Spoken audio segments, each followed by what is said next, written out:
Just obviously now you're used to all the hype and everything like that, but when you go to all these cities, you go to see the stadiums, and you see so many people wearing Clark jerseys or shirts and stuff. What's that feel like to you, and kind of just, how's that like? Yeah, I think it's fun for myself. A lot of but I think a lot of these cities that we're still going to now is like kind of my second time, so kind of know what to expect, kind of know what the venue's like.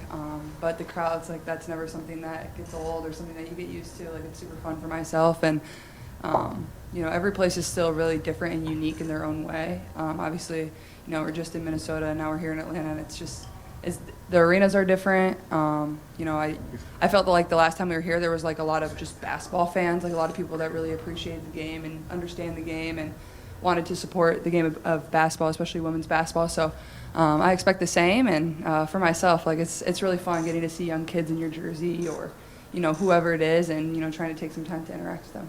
Go first, you're on the right here. Caitlin, you've hit some recent milestones, and you ended the night with 81 made three-pointers, which trails the Dreams' Ryan Howard, who had 85 in 2022 for most made three-pointers by a rookie. What's your perspective when you hit these milestones and that you could hit another one here tonight in Atlanta against the Dream, against Ryan Howard? Yeah, I mean, usually not something you're really aware of until it happens, I guess. And obviously Ryan had a really good rookie season, and she was somebody I played with when I was in high school, and she was in college on Team USA, on our U19 team. So, I know her pretty well and how talented she is. So it's definitely really cool. But I think it just comes with playing the game the right way.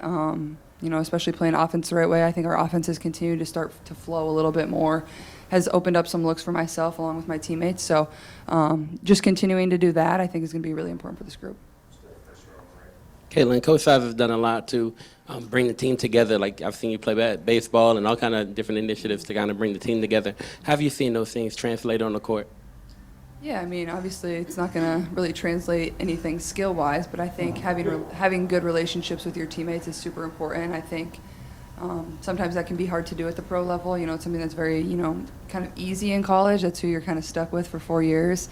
Obviously things are a little different now with the transfer portal, but I think in the pro level, you don't always have one time to build those relationships. Like, you're professionals, you're trying to go about your business and do all the right things. And I think it was a good break for us, obviously the Olympic break, having that time where we had most of our team together and being able to do some fun stuff away from basketball, where the environment's loose and it's fun and you kind of get to know your teammates better and their personalities. And I think maybe it doesn't really need to be on a deep level, but those fun, whether it's playing baseball or putt-putt or whatever it is, like those are fun activities that you get to share with your teammates and be competitive. And I think it definitely helps grow relationships from that standpoint. Second row on the left. Hey, Caitlin, you all haven't played the Dream since late June. What are some of the things that have been different that you've seen from the Dream since that last time? Yeah, well, I think both teams are very different in the ways that they play. Obviously, the injuries that they had, I think they're starting 2 or 3 different people differently than what we played when we played them in June. So you can go back and watch that film and watch some of what they did, but you try to watch more recently of what they've done. They're really good in transition. They have really good ISO players that are really good one-on-one, so you're gonna have to be able to guard your man. But I think our team defense is gonna be very important. I think we're a step behind versus Minnesota, and that's not something we can do tonight. Is like we really got to pull over in rotations and be there for our teammates, because they have some very talented players on this team. But I think they're running some different sets as well too on the offensive end, and being much more intentional in that action. So just preparing for that too. Got second row, or all the way back here on the right, Caitlin. Caitlin, how do you describe where you are now as opposed to the start of your rookie season? You've had the break, you've had a couple of wins now after the break. How do you feel now as far as the mental and the physical aspects of getting the leadership and your legs and your mind together for this second half run? Yeah, I'm just trying to take it game by game.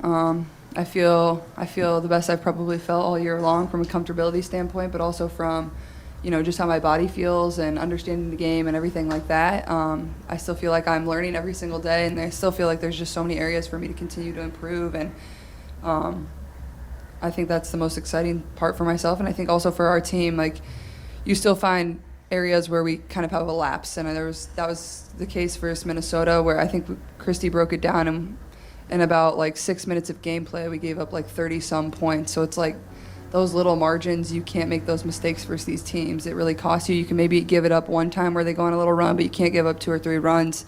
It's really hard to recover from that. So I think just continuing to push myself and be a good leader and find my voice too. Obviously, that can be hard at times as a rookie and as a point guard, but that's something that's going to be very important for this team down the stretch. And, you know, every single game is going to be very important for us. And, you know, obviously this one's especially important.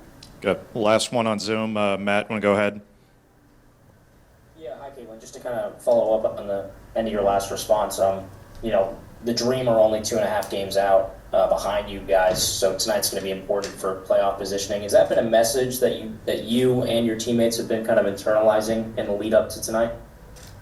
You know, I don't think that's not a conversation that we've honestly had. I think everybody's aware. It doesn't really need to be spoken. If you know, are following the league, it's very evident of, you know, what it is. And obviously the playoffs are where we want to be, and we know how close that race is going to be. So every single game is important, no matter who you're playing, whether people are, you know, have already clinched their playoff spot, whether they might not even make the playoffs. Every single game is going to be important for us down the stretch. And I think every person in our locker room knows that. But I think we're just trying to go one game at a time. You know, even if you lose this game, not all is lost. Obviously, we come into every game with a mentality to win, but you know, this is a very tough league. We understand that and we know that, and I feel like we're playing good basketball right now. So just continuing to try to carry that through this.